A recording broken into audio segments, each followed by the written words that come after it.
Welcome into the College Basketball Bracket Science Podcast, your encyclopedia for the college basketball season. We have a typical show today. We're going to talk about the happenings on Saturday and the rest of the weekend, some of the things that influence maybe some of the seed lines that we're going to talk about here later in the show about our new Bracketology seed list. An entire field of 68 has been released. It's posted on our Instagram, Twitter, TikTok. We're going to dive into all of that, and we're going to also go conference by conference and break them down based on if the teams are locks. Has your team already locked? Duke, lock. Auburn, lock. No kidding. Some more teams are locks that you might not expect based on their overall body of work. And then we're going to talk about some teams that, should be in, have, an 85 to 99% chance of getting in, but can't classify it as a lock in case they lose every single game from here on out. And then we're going to talk about bubbles with percentages. Of course, if this team, I think, has a 55% chance to get in based on where they're at right now, based on their future schedule. We'll talk about all those teams and then the teams that, unfortunately for them, have already been eliminated. We also have the new AP poll that was just released here about a half an hour ago. We'll talk about that real quick before finally just to conclude the show, we'll talk about the look ahead to this week in college basketball. Kind of a slow week. We were hoping to come back and podcast again on Wednesday, but really no point. Kind of a slower week this week, but of course Saturday will be electric as always. So be sure, before we dive into it, hit that like and subscribe button. Really helps us out. Turn on the post notifications so you don't miss a beat on filling out your bracket this March season. And then follow us on social media, as mentioned, at Bracket Science with 2 S's. That's Instagram, Twitter, TikTok.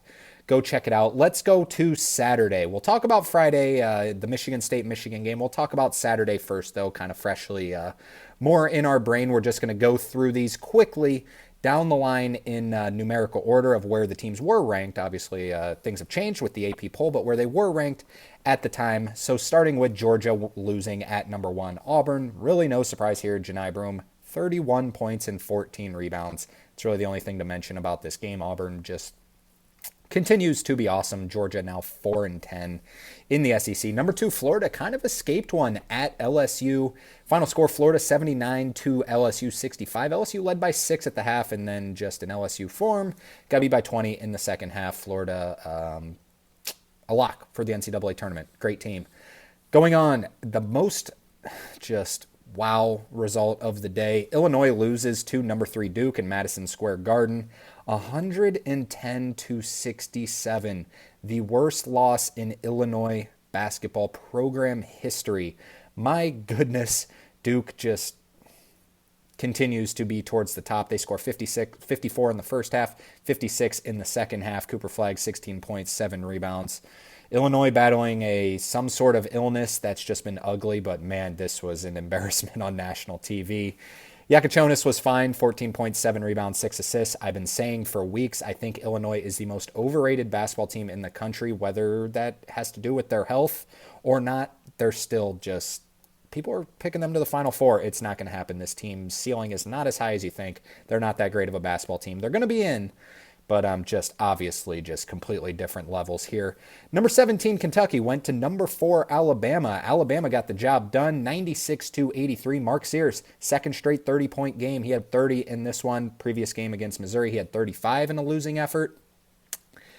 Kentucky got off to a hot start in this game. It was they were up like 10 right away, and then Alabama just with the home crowd and with their electric offense. Alabama, I don't think they're the best team in the country, but they are the most fun basketball team to watch in the entire country. I have never seen a college basketball team play as fast as this team does. As soon as they get it, sprint down the court, try and get a shot within, the first 10 seconds of the shot clock.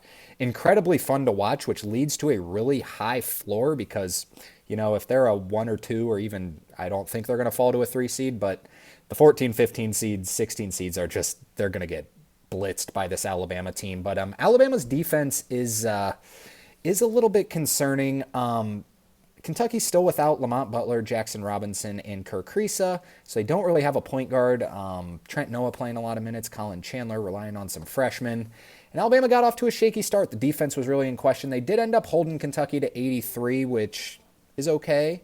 It was uglier in the first half than it was the second half. Alabama's offense can carry them, but to be a national championship contender, they got to get this defense fixed up, or they're going to, if they run into a team that, can score the ball almost as well as them, their defense is going to let them down. But still, I would say on that tier 2 of national championship contenders, the top 3, Duke, Florida, and Auburn, without a doubt. And then there's that tier 2 of Alabama, Houston, maybe Tennessee, throw them in there. But, it's really sort of up for grabs, I would say. Iowa State maybe in that conversation. Speaking of Iowa State and Houston, let's talk about them. They played each other on Saturday. Iowa State, unfortunately, without Curtis Jones and without Keyshawn Gilbert, their 2 leading scorers, and quite frankly, their 2 best players. Houston got off to a absolutely rocking start, was beaten down on them, and then Iowa State showed some fight, really came back. Houston ended up winning the game, the number 5 team in the country, 68 to number 8, Iowa State's 59. So a 9-point victory. LJ Cryer just went unconscious in this game for 28 points. Really kind of impressed with how Iowa State fought back. Houston, as weird as it sounds, kind of tends to let teams get back into it. They're a really good basketball team, but I think I know why I don't see them as the tier 1 with Duke, Florida, and Auburn. If someone's going to have them there, I'm not going to hate it whatsoever, but I think it's their size and their athleticism. Their guards are small. LJ Cryer's not a big guy. He's a good on-ball defender, but when they match up with someone like a Auburn, who's just grown men, big, physical, and much older, and athlete after athlete, Houston's relying on LJ Cryer and Emmanuel Sharp, who's a terrific basketball player, not the most athletic guy in the country. Milos Uzan is somewhat big for his position, but still just kind of thin. And Malik Wilson in the same spot, just kind of thin, just not as athletic as these other, the Dukes, and now not most teams are, and even Auburn and Florida, but still obviously a terrifically coached team. I'm just a little bit worried when they get to March if they were to match up with a Duke. I just don't think their size can compete. Their defense is really good until you face someone with the size of Duke, of Auburn, of Florida.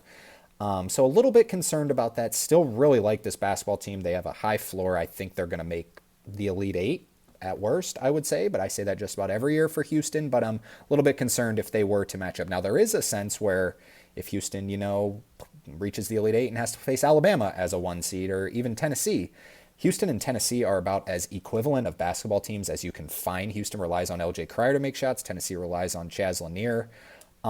They're very similar. It could be a coin flip game, both small guards, but if they were to face an Alabama or a Tennessee as a 1 seed, it's a coin flip. They could reach the Final Four. However, I think if they match up with Duke, Florida, or Auburn in that 1-2 matchup, even if Houston ends up being the 1, and say Florida ends up the 2, which I doubt it, but say that were to happen, I would have a hard time picking Houston over those just bigger and more athletic teams.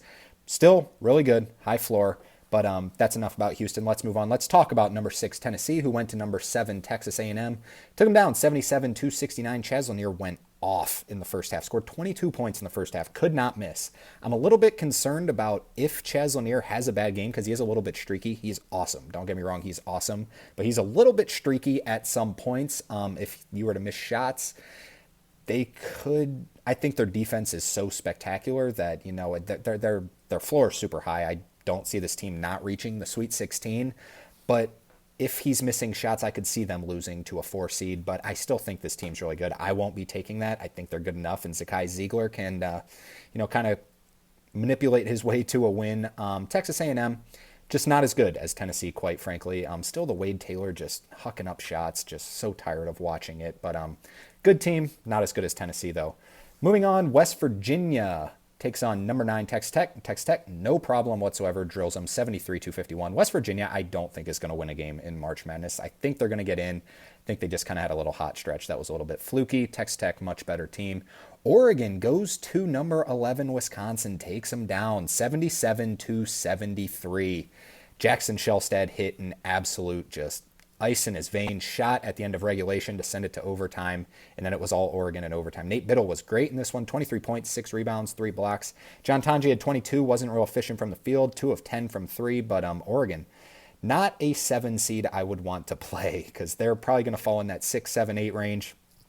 I would not want to face them.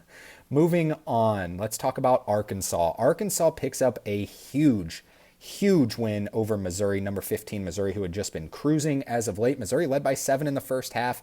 Arkansas dominated the second half, won by 14. Zvonimir Ivisic really coming along as not just one of the best shooting big men in the country, but one of the best shooters in the country. He's been great. He had 20 points in this one. Arkansas with the win that they needed to, probably get themselves in the tournament. They're now 5-9 in the SEC. I think if you go 2-2, 7-11, I think that's going to be good enough to at least get you to Dayton. Number 18, Clemson went to SMU and just never really a doubt. The final score was 79-69. It felt bigger than that because Clemson just controlled the entire way. Please, please, please, if any NCAA committee chairman or whatever, the committee member is listening, do not put SMU in the basketball in March Madness. This team does not deserve to be there whatsoever. They've done absolutely nothing to deserve to be there. I don't think they're going to get there. I have them in the next 4 out now. But even if they were to go on, a fluky run to the ACC finals where they lose to Duke and beat Clemson along the way with one quad one win, please do not put this team in. This team is not good whatsoever. Let's move on. BYU goes to number 19 Arizona and wins 96-95.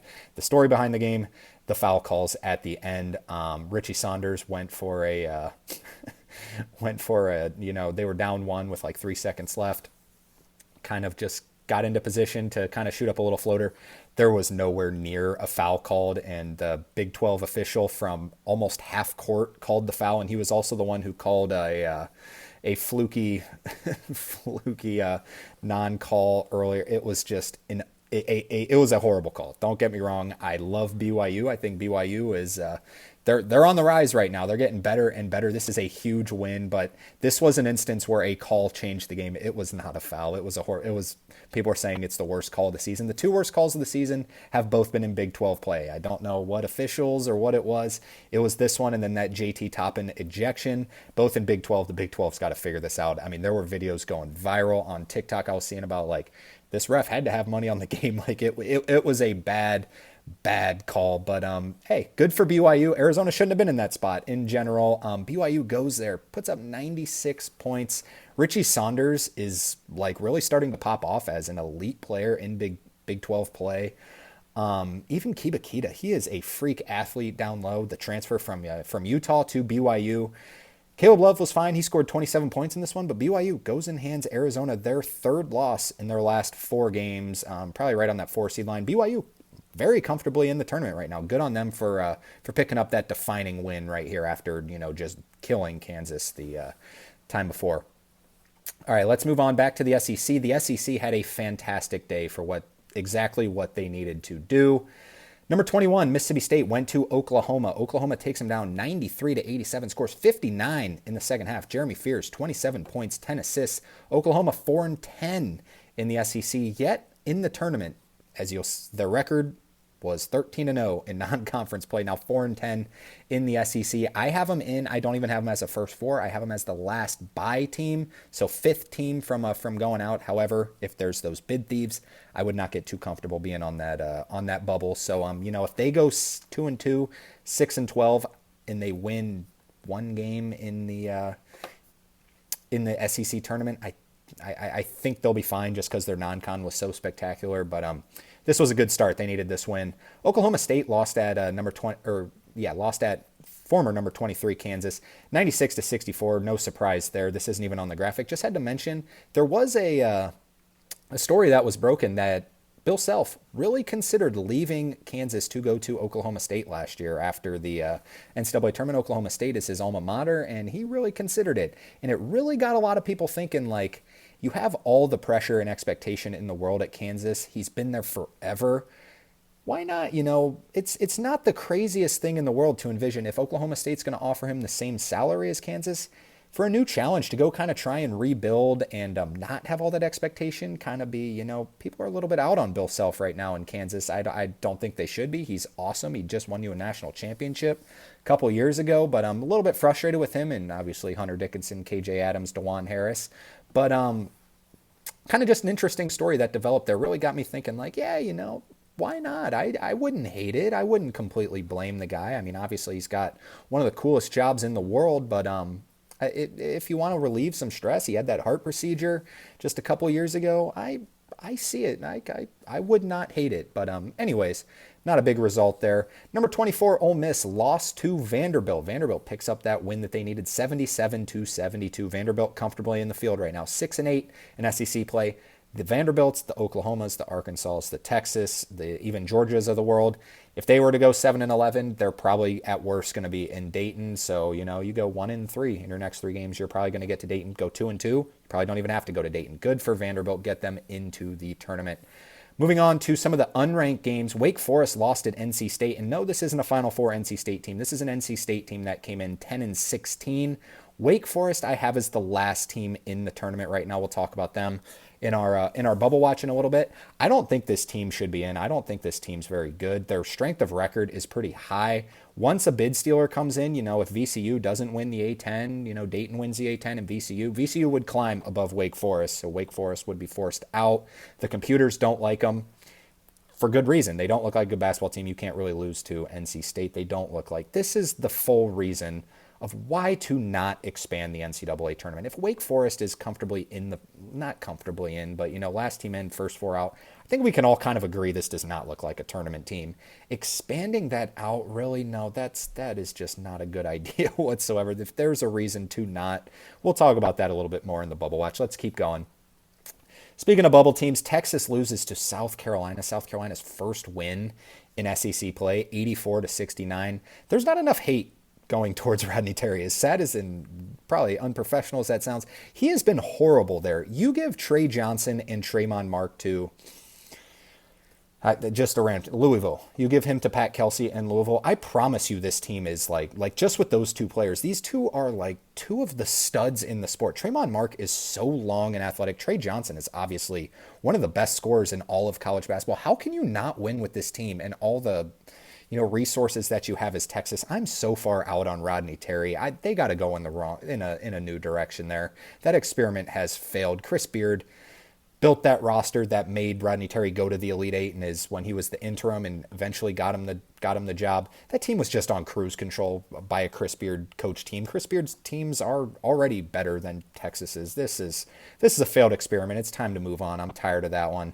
Baylor loses to Colorado. Another bad loss. Colorado is not good. Baylor hanging on by a thread, really starting to show some hurt with losing Josh Ojonwina. They have no size whatsoever, so they're still in, but ugh.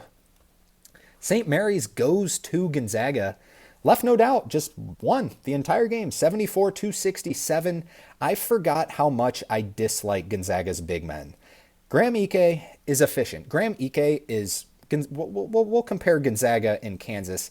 Very similar. Graham Ike and Hunter Dickinson are so similar. They both, if you watch them play, they both even run the same. They're both left-handed, are efficient in terms of like when you look at their KenPom stats, their Evan Mia stats and stuff like that. But ever since they got to the program, you build around them and you don't win. Braden Huff and Ben Gregg, just not elite basketball players. Those three big men together, I think that's what's ruining this Gonzaga team, quite frankly. We'll talk about Gonzaga a little bit more when we get to our bracketology. I don't want to spoil it all yet. I am fading this team like crazy. Caleb Battle's really good. Ryan Nemhard's really good. Michael Ajayi hasn't been as spectacular. Even Caleb Battle hasn't been as spectacular as we thought. He was one of the favorites to win the Wooden Award preseason. He's now averaging 12 a game. He hasn't really won anywhere he's gone, so a little bit interesting on this roster construction. We'll talk about Gonzaga here in a little bit, but great win by St. Mary's. St. Mary's is legit. They're big. Their size, they just with Marcelonis running the point, Marasakis as your 3/4, he's long and athletic, and then Mitchell Saxon down low. This team's really good. This team is better than last year's team, in my opinion. Keeping going with the mid-majors, San Diego State lost at Utah State in a little bit of a bubbly game there. Utah State's going to get in. San Diego State looking like they're also going to get in, but, kind of in that last four bye territory. George Mason lost to VCU at VCU. VCU is get them in the tournament. If they don't win the A10, they better be in the NCAA tournament. They win 72-54 atop the A10 there. Now they are tied in the A10 standings. Cincinnati took down TCU in sort of a bubble game. Both teams next four out-ish range, 75-63. Pitt, I just have to label this one. They lose to Notre Dame. Notre Dame has been awful this year. Notre Dame beats them 76-72. What an absolute, this is the biggest downfall I think we've seen this season. Throw Kansas and Pitt in a blender, and it has just been ugly. Ugh. Moving on. Boise State wins at Nevada. Wow, pulled one out of there. You know what? They're 72-69. Boise State's at-large hopes stay alive. North Carolina beats Virginia at North Carolina 81-66. North Carolina still sort of in the conversation. And then Akron loses their first game in MAC play at Ohio 84-67. Before diving into the bracketology, let's just go back to Friday real quick, just talk about two results. Number 14, Michigan State did win at number 12, Michigan. The emergence of Jace Richardson is awesome. He has come into Michigan State's starting lineup and has just, kind of taken over the team. That's what we talked about for a while on this podcast about Michigan State. They don't have one guy that they can go to and can score. They now have that guy with Jace Richardson. This team's good. I still don't think they're a national championship contender. I just am not all the way there, but good team. Michigan, in my opinion, a little bit fluky. We mentioned last time they've been playing with fire. They've been winning games by I think it was 4 points. I don't remember the exact stat, but if they were to win this game by less than 4 points, so say they won 78-75, it would have been an NCAA record of games in a row that they have won by less than 4 points, and but ended up losing by 13 in this one. Then number 16, Marquette loses to Villanova, 81-76. Marquette is starting to fall off a cliff a little bit here. They're still going to be in. They're a lock, but not looking great. Good for Villanova. Moving on to, let's just talk about Sunday real quick. A couple key results that happened. UConn lost to number 10, St. John's at Madison Square Garden, 89-75. St. John's put up 50 in the first half against UConn. The concern about St. John's is their scoring. If they can put up 50 with this defense, watch out. This team's really good. Rick Pitino, in my opinion, I don't know if this is a hot take or not, is still at his age the best X's and O's coach in college basketball right now. Number 13, Purdue loses at, what a result. Loses at Indiana 73-58 after leading by 12 in the first half. They were 37-25. Indiana outscores them 48-21 in the second half. Mike Woodson benched Mackenzie Mbako, who has maybe been their best player all season. I don't know what happened, but he benched him, and they just went on an absolute tear. 73-58. It was domination.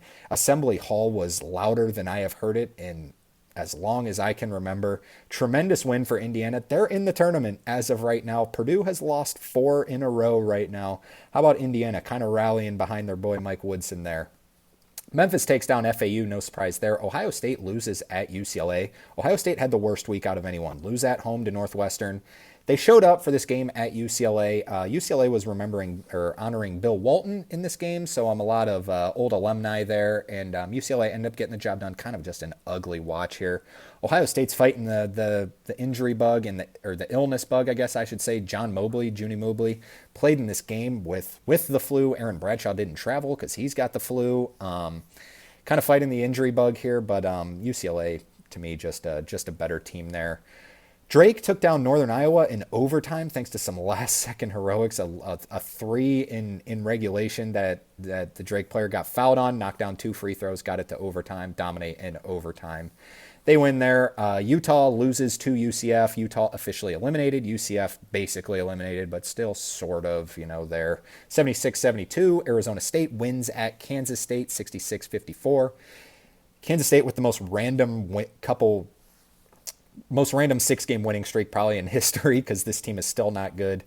Creighton handles Georgetown, no surprise there, and then we won't even talk about the rest of the results other than Cleveland State did lose at Oakland in overtime, so that will lead to a new Horizon team in our bracketology. So went a little long there, wanted to talk about some of these results and how it influences some of the new stuff, including the AP poll. Let's talk about the AP poll, just label them. Number 1 is Auburn, 2 is Duke. Duke jumps Florida. Florida is 3. Houston moves up to number 4. Tennessee's at 5. Alabama drops to 6, even after they lost 2 in a row, but then beat Kentucky. They dropped to 6. St. John's up to 7. Michigan State back in the top 10 at 8. Iowa State only drops 1 to 9. Texas Tech is at 10. Wisconsin stays at 11, and I am glad that they stayed at 11. They still have a tremendous resume. We'll talk about them here in a second. 12's Texas A&M. Clemson all the way up to 13. What a job Brad Brownell has done. I was not in on this Clemson team coming into the year. Wasn't really sure about their roster. They're really good. They're a really good basketball team, well-coached basketball team. Good for Brad Brownell. They're up to 13. Missouri's at 14. Michigan's down to 15. Maryland up to 16. Kentucky at 17. Memphis back up to 18. Louisville at 19, inside the top 20, ahead of Purdue, who's at 20. Marquette still ranked 21. Arizona's at 22. St. Mary's, finally they're ranked. St. Mary's should be ranked. I think St. Mary's is a top 20 team, 20-ish team. Yeah, maybe 23 is not so bad. 24, Mississippi State, and BYU enters the rankings at 25, so you will notice Kansas not in the rankings. Let's move on. Let's talk about our seed list. Let's get into the bracketology. Let's start with the 1 seeds. The 1 seeds did not change. Auburn, Duke, Alabama, and Florida. So that's exactly what we had, except we did have Alabama ahead of Duke last time, but Alabama is still a 1 seed. Got some questions on Alabama. How is Alabama still a 1 seed? Their strength of record is still 3rd in the country. Their wins against bubble is still 2nd. Their resume is the 2nd best resume in the country. The computers don't like them as much. In fact, they're 6th everywhere, 6th in the net, 6th in the BPI, 6th at KenPom, 6th at Torvik, but their resume is the 2nd best resume in the country. I gave Duke the edge because Duke is 1st in BPI, 1st at KenPom, 2nd at Torvik, and 2nd in the net. So a little bit better computer metrics there, but those are without a doubt your top 3 in my opinion. And then Florida as your 4th number 1 seed, just 100% a number 1 seed across the board there. 2 seeds, Tennessee still is the second 2 seed, and Houston as your next 2 seed. The top 6 teams right there have separated themselves by quite a bit. Your next 2 seed is Michigan State. I moved Michigan State up to a 2 seed. They're a 2 seed across the board in KPI, strength of record, and wins against bubble. They're 8th in all of those. Computers don't like them as much. However, everyone else pretty much just lost in that scenario when you compare their resumes to the likes of Wisconsin, A&M, Iowa State. Michigan State is above. I do have Wisconsin as the last 2 seeds still, even with that quad 2 loss at home to Oregon, which leads into the conversation. Got a lot of questions of how is Iowa State not the 2 seed and Wisconsin. So let's pull up a little bit of a graphic here and let's compare the 2 resumes. Both teams are 21-6. Strength of schedule favors Wisconsin. So if you look down a little bit, you would think that means that the strength of record would favor Wisconsin. However, it favors Iowa State. So I know this seems confusing, but the reasoning is the strength of schedule is a net metric, and the strength of record is an ESPN metric. So a little bit different in those categories. But 9th to 10th in strength of record, Iowa State actually favored. Iowa State's favored by the predictives and what they have done. 8th in the net compared to Wisconsin 13. 8th at KenPom compared to Wisconsin 9. 10th at Torvik compared to Wisconsin 11th. So basically 1 spot ahead in just about everything other than the net. But when you look into actual resume, what has happened so far, wins against bubble, which is what the committee seems to be really highly influencing seeding this year.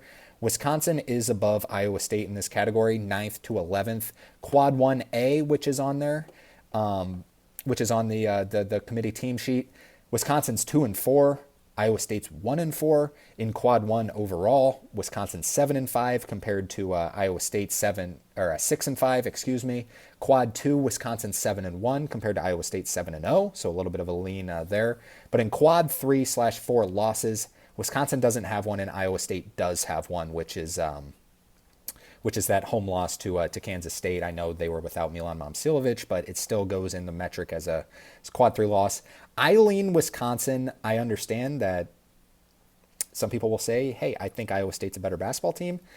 I think so do I, but in terms of the stats and what the committee's looking at, I think I do lean Wisconsin in this scenario.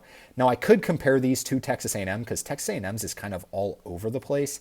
Texas A&M's they're 7th in wins against bubble, which is better than both of these. The computers don't like them as much, so it's a little bit more of a chaotic scene. But so I lean Wisconsin. If you're going to put Iowa State, I guess I see it, but I think it's Wisconsin right now. So going back to the regular graphic, A&M and Iowa State are your 3 seeds. St. John's up to a 3 seed. St. John's is absolutely rolling right now. And Kentucky still has a 3 seed. A lot of questions about why is Kentucky still a 3 seed. They have 8 Quad 1 wins still. And they're like, well, they just lost, a couple games. They lost at Texas, lost at Alabama. Arizona lost, Michigan lost, Texas Tech got beat earlier this week to TCU. Purdue's lost 4 in a row. Missouri just lost. So you look through the rest of the seeds. Kentucky's still, in good shape with their Quad 1 win. Still have them as a 3 seed. First 4 seed is Arizona, then Michigan, who drops after that loss to Michigan State. Texas Tech still is a 4 seed, and Purdue is still a 4 seed. Purdue's metrics are still really good. They're 7-8 in quad one, 7-1 in quad two, 14 wins in the first two quadrants. That's like fringe 2-3 seed range, but they're still right there. Have them as the last 4 seed. 5 seeds, Missouri. It's the same 5 seeds we had last week, quite frankly. Missouri, Maryland, Marquette, and Mississippi State. All these teams kind of scream 5 seeds to me, except maybe Marquette. I think Marquette is going to end up switching with St. Mary's, but right now I do still give the stats a little bit of a favor to Marquette. In the 6 seeds, St. Mary's, Clemson, Kansas. Yes, Kansas is still there. They still have a good resume. And Ole Miss as your last 6 seed. The 6 and 7s are really close. 7-seeded. First up is UCLA. Next up is Louisville. Got a lot of questions on Louisville. They're like, there's no way that Louisville is a 7 seed. So let's talk a little bit about their resume. So Louisville is 24th in the net, which is like 7 seed, fringe 6-7 seed, which is what I have them. They're 23rd at Ken Pom. They're 32nd in BPI, which is on there. Their resume averages. They're 22nd in wins against bubble. They just don't have the elite wins. They went on a neutral to Indiana, okay. They went on a neutral to West Virginia, okay. That's about it. They beat Clemson, great win. You win at home against Clemson, great win. That's kind of it. They just don't have the top end wins, which is why I do have them as a 7 seed right now. A lot of people really like, I love what Louisville's doing over there. I should say this before getting into it. I think Pat Kelsey's awesome.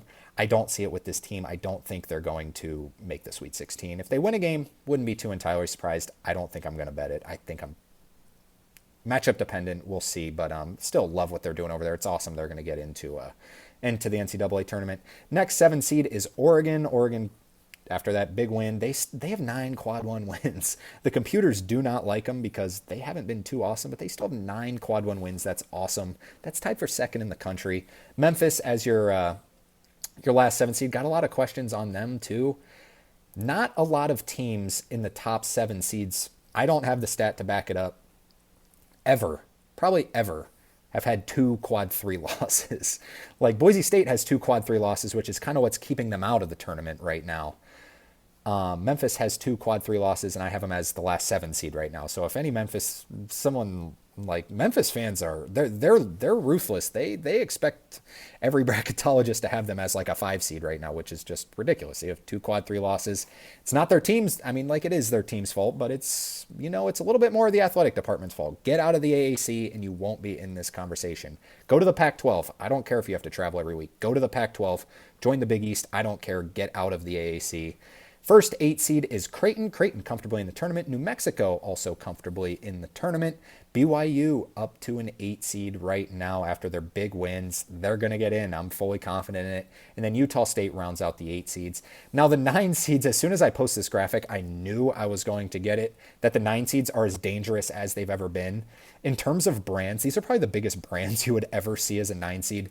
Illinois, Baylor, UConn, Gonzaga. However, when you look down the line, Illinois has been just atrocious. They've lost by 43 on a neutral floor to Duke.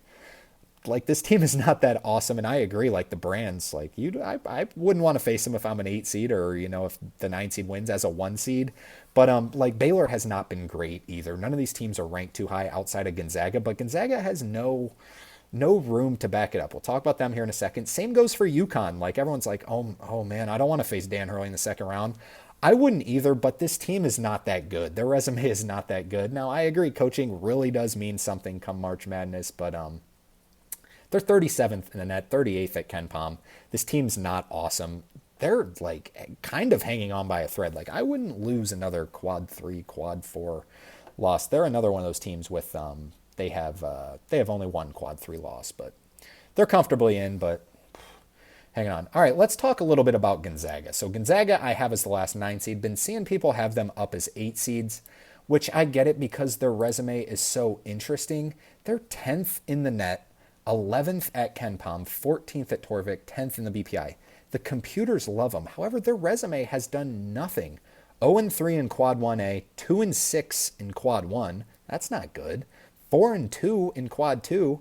They're 6-8 in the first 2 quadrants. The computers love them, which is, I like computers a lot. I really do believe in the computers, but this is the most computer tricker team I've ever seen in my life. If you just watch them, you're even like, yeah, They don't look like it. They're getting the benefit of playing in the WCC and blowing these teams out, which is what's keeping them in there. And yeah, good for them for blowing these teams out, but this team is not a Gonzaga team that we're used to.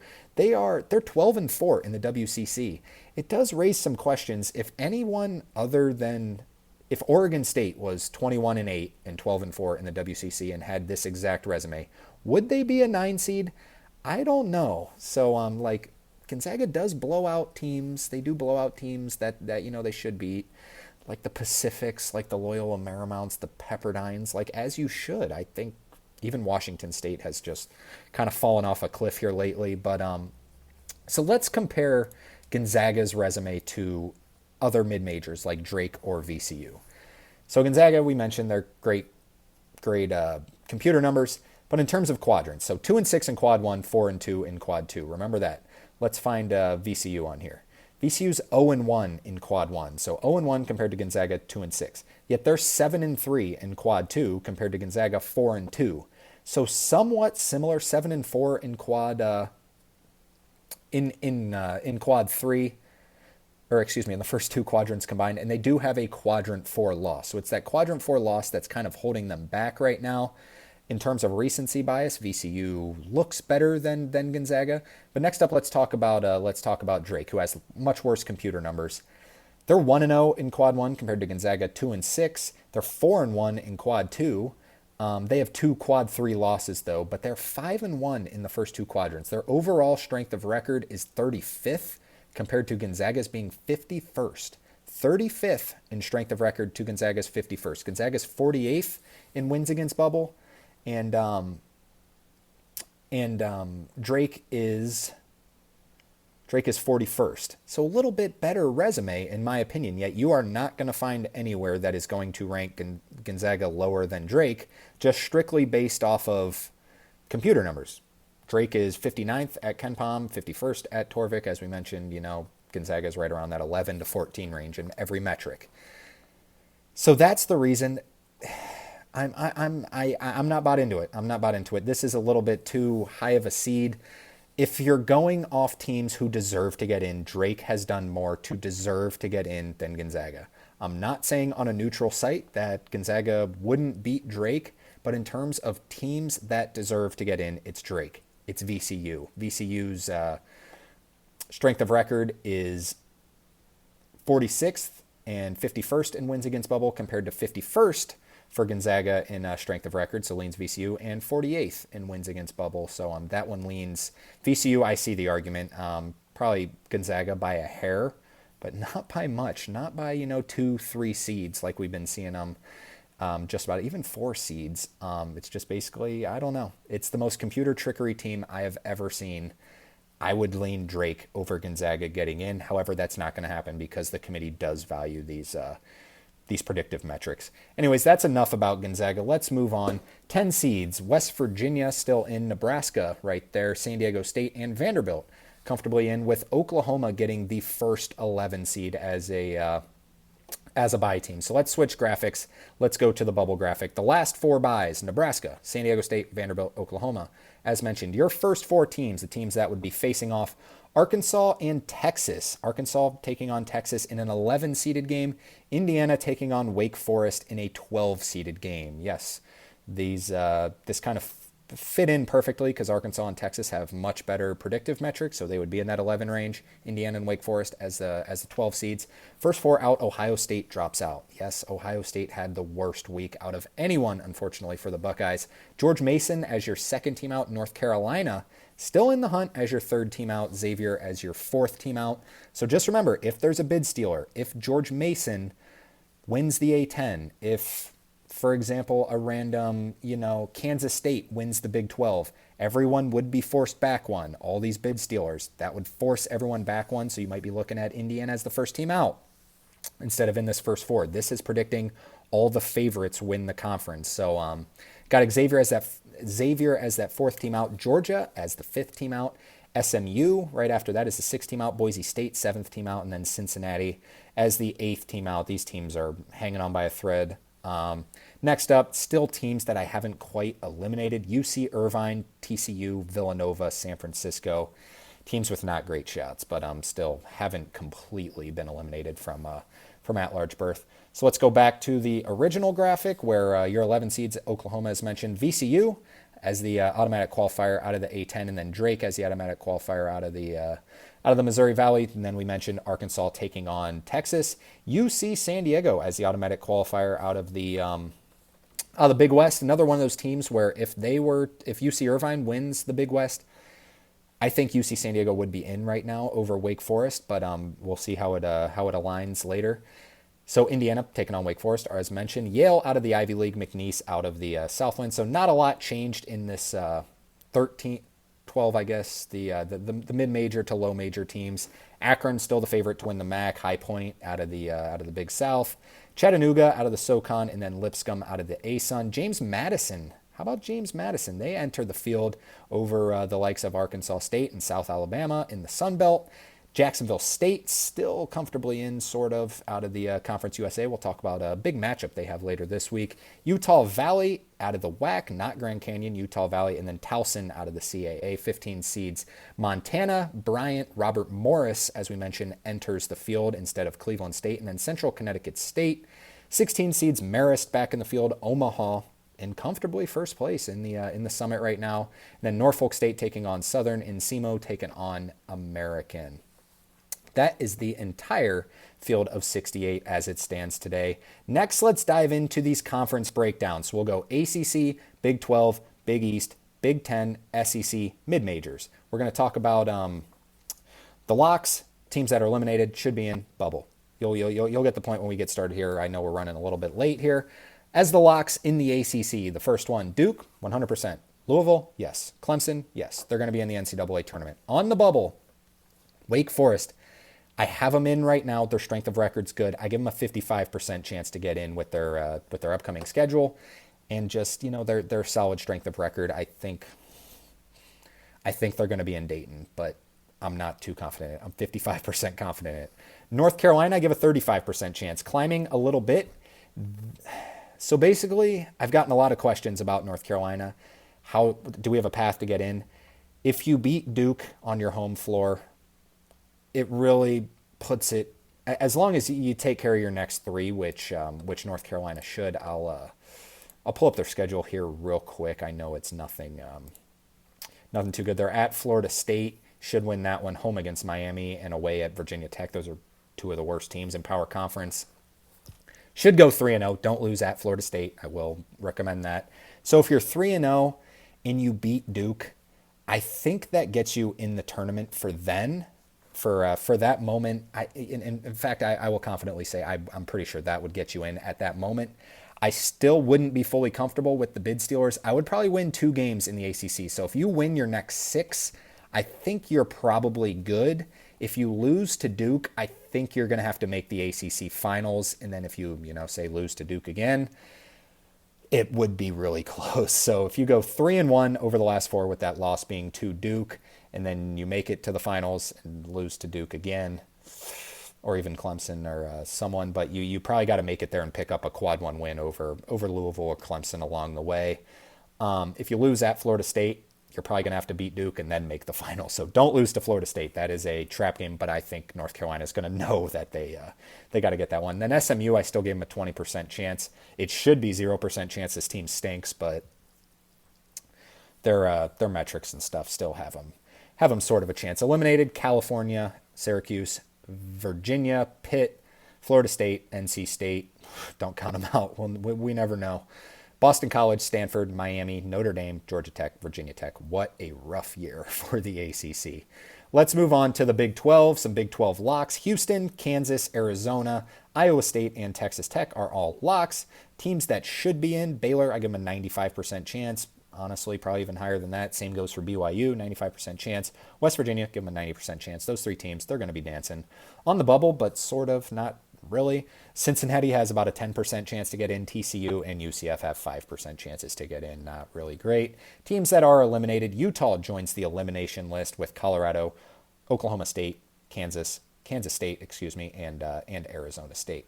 Let's move on to the Big East. Locks: St. John's, Marquette, and Creighton. Those 4 teams are going to be dancing. Should be in. UConn, 95% chance. This team's going to get in, but it's not as comfortable as you'd think. On the bubble, Xavier, I give him a 25% chance to get in, not looking great. And Villanova's pretty much all but eliminated. They still have a chance, and they can really win some games. So if they run the table and then make it to the Big East Championship, maybe, but not likely. Teams that have been eliminated: Providence, Georgetown, Seton Hall, Butler, DePaul. No surprise there. Those teams are pretty garbage. Moving on to the Big Ten. So I will admit to this. I had Illinois as a lock, and I dropped them to should be in. I unlocked them, you might say.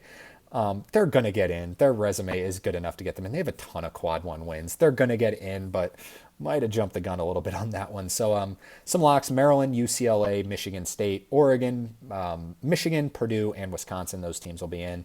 Illinois is going to be in as well. They have a 99% chance. Nebraska, 95% chance. Ton of quad one wins for Nebraska. How about that?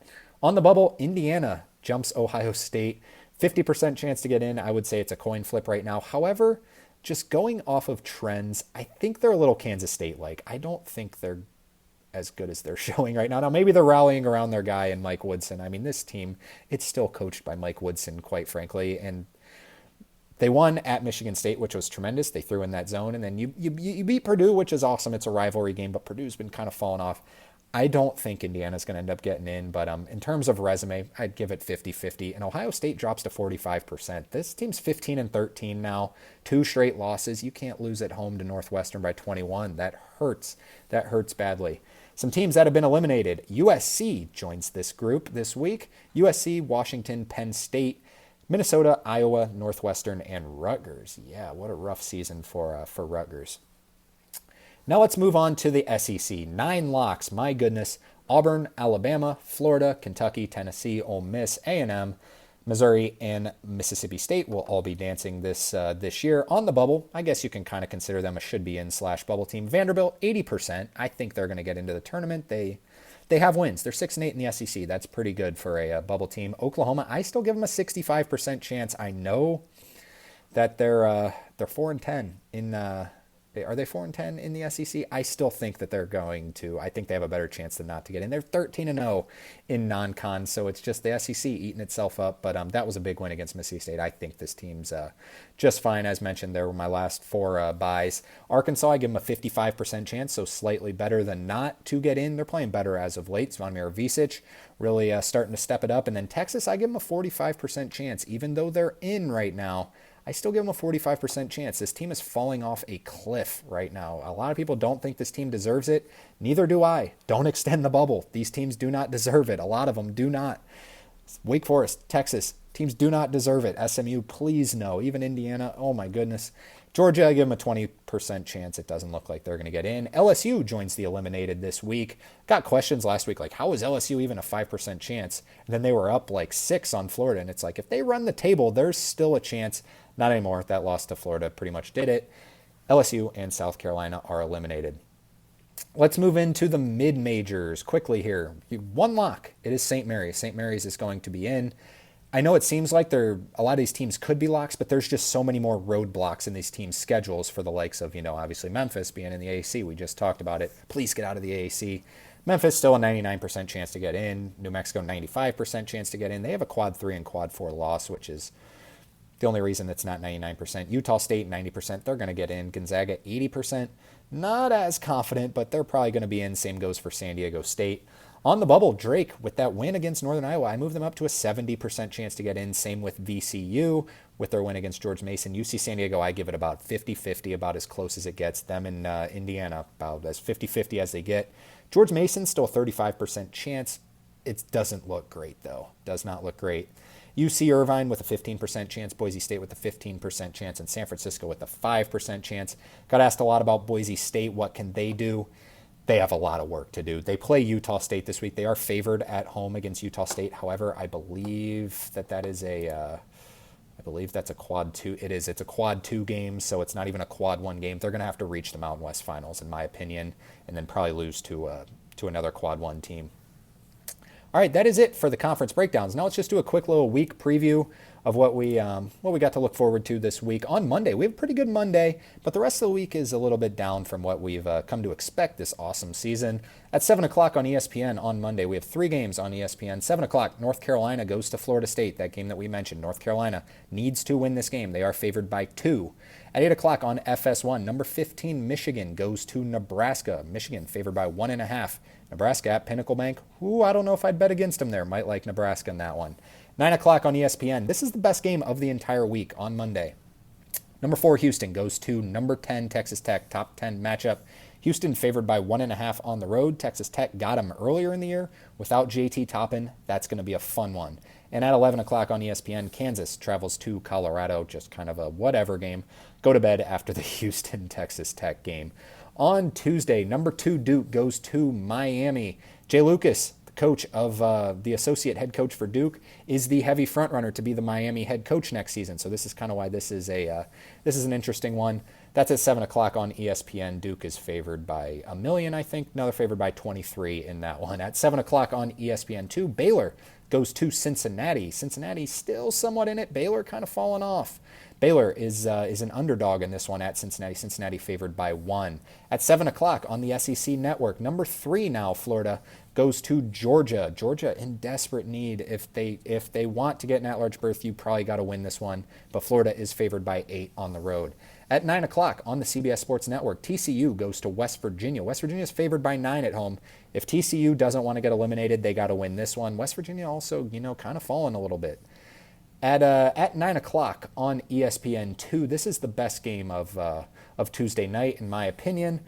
Number 24, Mississippi State, goes to number 6, Alabama. Alabama favored by 9 at home. A lot of physicality in Mississippi State and a lot of offense in Alabama. That'll be a fun game.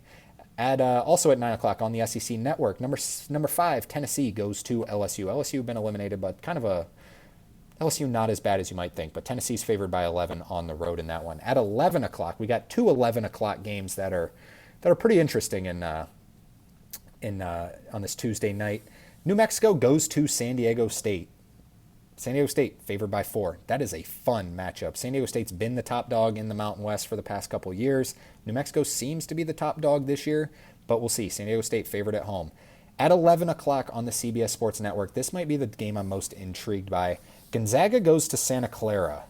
Santa Clara is not bad. They are not a bad basketball team. Gonzaga, if Gonzaga loses this game to Santa Clara, I hope it really starts raising questions about, why does this team deserve to get in? If they lose and they're 12-5 in the WCC, I mean, I would go on the I would think that no 12-5 team from the WCC has ever made the tournament. I would hope. I don't know why Gonzaga would deserve to do it. So Gonzaga has 2 quad 1 wins, as mentioned. I know we've talked a lot of bad stuff about Gonzaga today. Sorry for being so negative, but Gonzaga has 2 quad 1 wins, as mentioned, 2-6. The first one was on the first night of the season against Baylor, where they killed them, and everyone's like, wow, Gonzaga's awesome. Their next one was on November 18th. That was their second quad 1 win. So in the first 2 weeks of the season, they had their 2 quad 1 wins. Since then, they've done absolutely nothing. Gonzaga is favored by 5 on the road. I'm going to keep my eyes out for that one, though. On Wednesday, this is my second favorite game of the entire week. At 6:30 on the Big Ten Network. Yeah, how about that? Number 8, Michigan State, goes to number 16, Maryland. Both teams, Michigan State's been the best team in the Big Ten. Maryland might have the highest upside in the Big Ten. They don't really have a bench, but really good team. Maryland is favored by 3 at home in that one. This might be the 2 best teams in the Big Ten, quite frankly. Maryland kind of flying under the radar right now. That'll be a fun one. 6:30, Big Ten Network. 7 o'clock on ESPN2. Ole Miss goes to number 1, Auburn. Auburn favored by 13. Ole Miss we have as a 6 seed right now, and Auburn's favored by 13 over them. That's how good they are. Auburn just hasn't really had any obstacles, it seems. At 7 o'clock on the SEC Network, the Roland Vanderbilt, the Commodores, they travel to number 12, Texas A&M. A&M is favored by 8 in that one.